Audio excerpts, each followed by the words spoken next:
Hola a todos y bienvenidos un día más a Momentum 3.0, el lugar donde tomamos nuestras propias decisiones financieras ahora.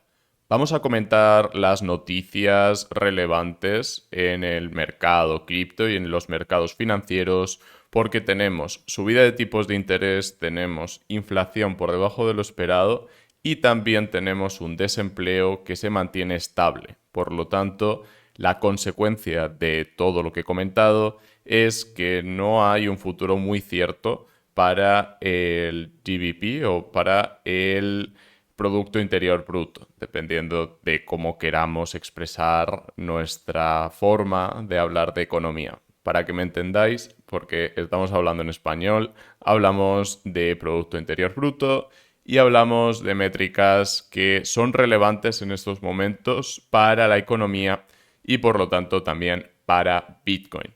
Sin embargo, hay varias formas de ver este mercado y vamos a comentar varias de ellas, porque no es solamente ver si Bitcoin cae contra el dólar, si Bitcoin sube contra el dólar, sino que también podemos ver movimientos relativos. Empezamos con este movimiento alcista que tuvo Bitcoin derivado de la inflación. Tuvimos una inflación por debajo de lo esperado y por lo tanto vimos este movimiento alcista. Momentos antes de la reunión de la Fed se esperaba esa subida y justo cuando sale a hablar Powell fue cuando vimos la gran caída o la caída un poco más fuerte. ¿Por qué sucedió esto? ¿Cómo podemos interpretar esta caída? Básicamente podemos hablar de un retroceso de la mano de los tipos de interés que se van a mantener en un terreno de subida. ¿Por qué van a subir los tipos de interés? Punto número uno. El desempleo se mantiene estable, por lo tanto no es un problema para ellos. Y punto número dos, tenemos una inflación que sigue siendo elevada, sigue siendo del 7% aproximadamente, por lo tanto sigue lejos de su objetivo del 2%. Es probable que si el año que viene llega al entorno del 3, del 4, ya estén contentos, ya estén satisfechos porque pueden cambiar ese objetivo de inflación, al menos de facto, pero sí que es cierto que estar tan lejos de su objetivo de inflación no es su comodidad, no es algo que les satisfaga, por lo tanto van a seguir subiendo tipos de interés. Eso sí, la subida de tipos de interés no va a ser tan agresiva, pero sí que se va a mantener a lo largo del tiempo. Es muy poco probable que cambien, que hagan ese pivot que mucha gente esperaba, porque efectivamente tienen que luchar contra la inflación y el desempleo no es un problema. Y ha habido una cosa muy relevante que han comentado, que concretamente ha comentado Powell, que es no vamos a fijarnos tanto en si el Producto Interior Bruto crece o no, en si el Producto Interior Bruto está dando señales de debilidad que ya las empieza a dar o no. A nosotros solamente nos importa el desempleo, que va bien, y nos importa los tipos de interés, porque los podemos decidir nosotros en base a la inflación. ¿Qué sucede? Que en un entorno inflacionista puede haber una caída del Producto Interior Bruto, pero que se mantengan los trabajos o se mantengan los puestos de trabajo, pero que haya recortes salariales, que es un recorte que puede verse tanto en términos nominales, es decir, que te paguen menos, o en términos reales, que tengas menor poder adquisitivo. Es la ventaja de la inflación en este tipo de entornos. Cuando se descontrola ya no vale esta regla. Pero sí que es cierto que con un poco de inflación o con una inflación de un 7, de un 8, incluso de un 10, se consigue que suban los precios, que ingreses más y que simplemente mantengas los salarios con tus empleados. Aunque los renegocies un poco, sigues teniendo margen para seguir contratando. Entonces estamos en esa fase. Lo más interesante es estudiar si va a haber una reducción del ritmo de creación de empleo o si va a haber una reducción en la fuerza laboral derivada de un frenazo en la economía. Eso sí que podría reaccionar en términos de obligar a la Reserva Federal a cambiar su política y comenzar una política de subidas más moderadas, por ejemplo, de 25 puntos básicos, o incluso empezar a bajar otra vez los tipos de interés. Queda mucho para que bajen esos tipos de interés en Estados Unidos y también parece que falta mucho para que se reduzcan los tipos de interés en Europa. En general están copiando el ejemplo de Estados Unidos, por lo tanto estamos viendo en general caídas en los mercados. Vamos a echar un vistazo también a XRP contra Bitcoin, ya que XRP está recuperándose bastante bien contra Bitcoin.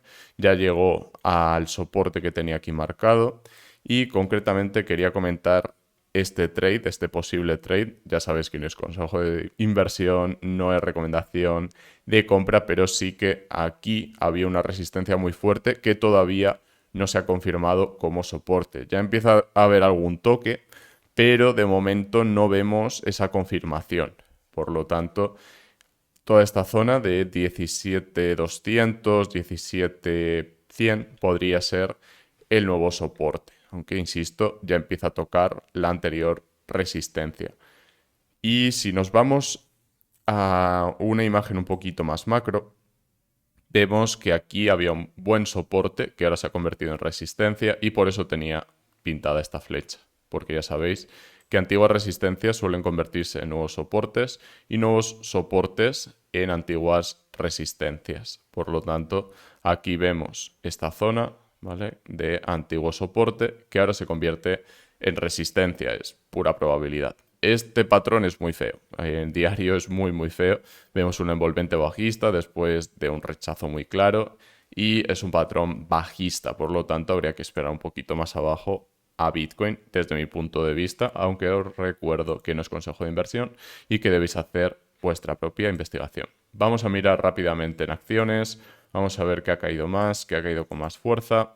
Tenemos a Coin, Meta. En general, las que tienen mayor riesgo están cayendo con más fuerza y el SP500 también ha rechazado de la resistencia que estábamos comentando. Además, es un patrón muy feo porque es un patrón de resistencia clarísima y con confirmación. Aquí incluso podemos medir un doble techo.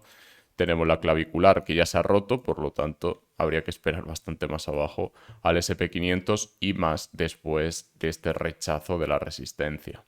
Incluso podemos hacer un barrido del IBEX 35, que está en la misma situación, exactamente la misma situación, una resistencia bastante clara que puede ser todavía más clara después de la política que se ha mantenido en el Banco Central Europeo y que afecta al IBEX 35, al selectivo español, y también podemos echar un vistazo al dólar index que está en pleno soporte. De hecho, aquí tenemos una especie de envolvente alcista, es una penetrante alcista técnicamente, y básicamente es un soporte que está sirviendo para que el dólar index mantenga sus niveles bastante estables. Aquí tenemos el doble techo que ya estaba comentando desde hace un tiempo, más o menos doble techo, y que tuvo su desarrollo bajista. También podríamos hablar de divergencia. Bueno, podemos hablar de muchas cosas que ya han dado sus frutos. Básicamente, podemos esperar que el dólar recupere un poquito de fuerza, al menos recuperar fuerza frente a otras divisas, frente a las acciones. También me parece especialmente interesante echar un vistazo a Asia porque también tiene esta resistencia, el índice de Hong Kong, en Australia más de lo mismo, la misma resistencia, y por esto es tan interesante el análisis técnico porque podemos pensar en tipos de interés, inflación, desempleo, Producto Interior Bruto, que si la logística, vale un montón el tener un análisis técnico que nos diga, vale, pero han cruzado esta línea a la baja, han cruzado esta línea al alza, entonces reacciono en base a este tipo de movimientos. Porque si queremos racionalizar simplemente con que no hay inflación o hay desempleo o bueno, por eso debemos pensar en zonas de soporte, zonas de resistencia y zonas en las que podría haber un rebote o una caída independientemente de la situación macro. Sí que es verdad que puede dar un empujoncito, pero hemos tenido situaciones macro prácticamente iguales hace unos meses y aún así hemos visto rebotes. Aún así, ahora estamos viendo resistencias y ya sabéis que las resistencias se venden y en los soportes se compra. En el Nikkei también vemos resistencia, aunque aguanta un poquito más. Por ejemplo, Japón tuvo una política monetaria totalmente diferente a la del resto del mundo y también tuvo resultados muy diferentes. Por lo tanto, podría ser interesante echar un vistazo a este tipo de mercados que, si medimos la caída con respecto a los máximos históricos, no es tan fuerte como en Estados Unidos. De hecho, vamos a medir, solo ha caído un 8%, mientras que, por ejemplo, Hong Kong ha caído muchísimo más.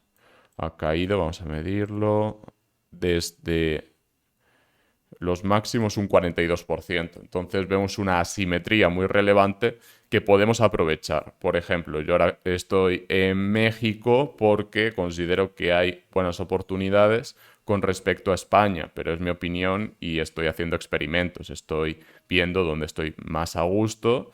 Por lo tanto, es una cuestión de ir viendo qué alternativas existen, incluso ser puente entre distintos mercados o crear contenido en Internet que pueda ver miles, millones de personas.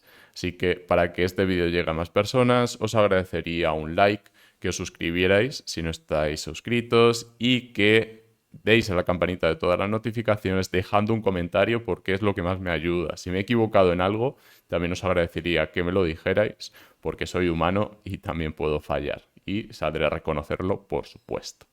Un abrazo a todos y nos vemos en el próximo vídeo.